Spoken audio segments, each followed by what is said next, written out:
was not possessed. Today Christ is born. Grace to you and peace from God our Father and from our Lord and Savior, Jesus Christ. The people who sat in darkness have seen a great light. That was the vision of the prophet Isaiah.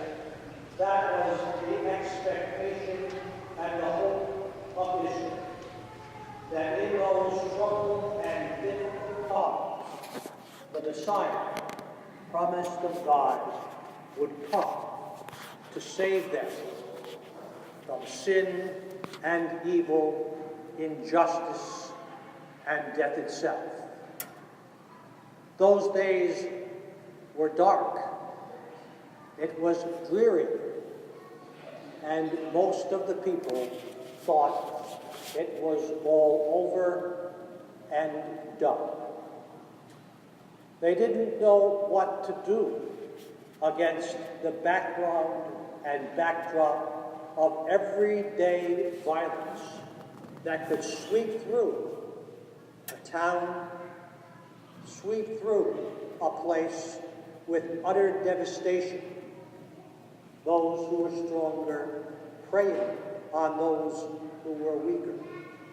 They banded themselves into tribes for security. They tried everything, and yet it was dark and dreary, and they felt that they almost were done and finished. The government was no help.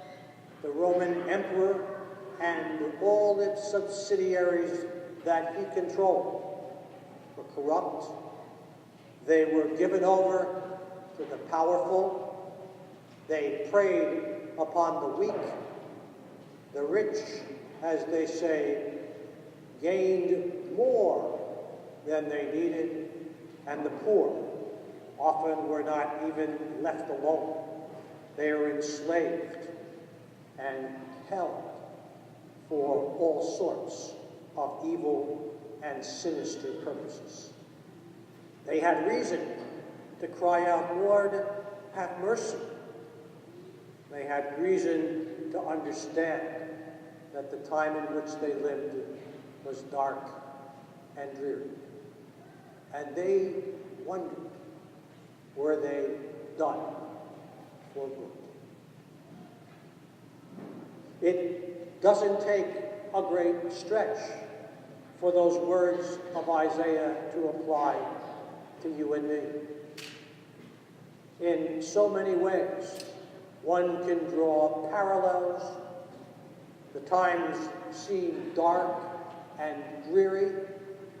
The rich continue to thrive, and the poor and those who have no power are marginalized.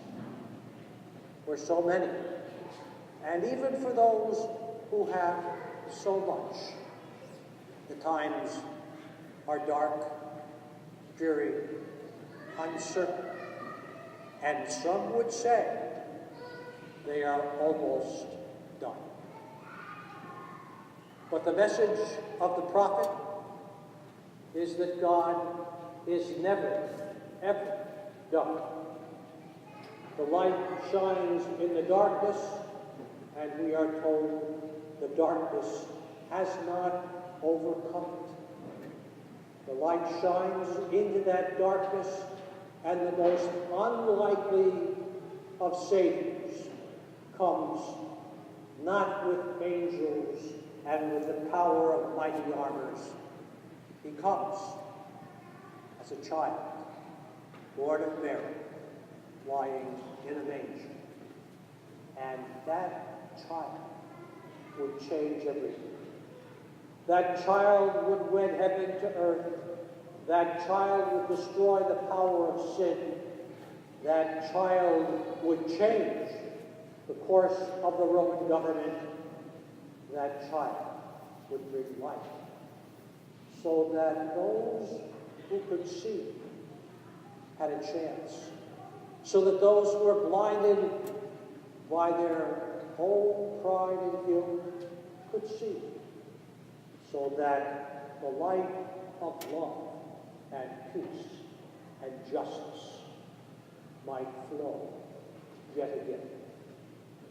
The God who pronounced at the beginning of all things, behold, it is very good, again says to the darkness, the doubt, and all the things that degrade human society, it is done.